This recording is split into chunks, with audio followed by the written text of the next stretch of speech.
Fish egg curry.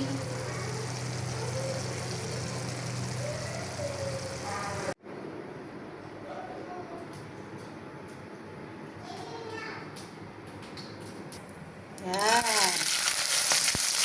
Ito na natin yung itlog na isda. Bago natin i-oil.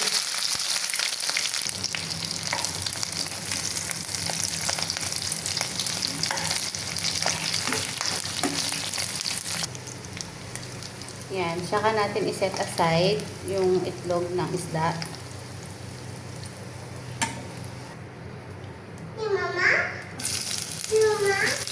Then, gigisa na tayo.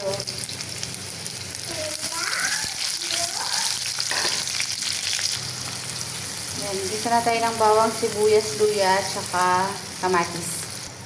Then, ilagay na natin yung turmeric, coriander powder, curry powder, cinnamon, cloves, cardamom, and bay leaves. Ang ingay ng anak ko, ano? Water. Ayan, ilalagay na natin yung itlog na isda.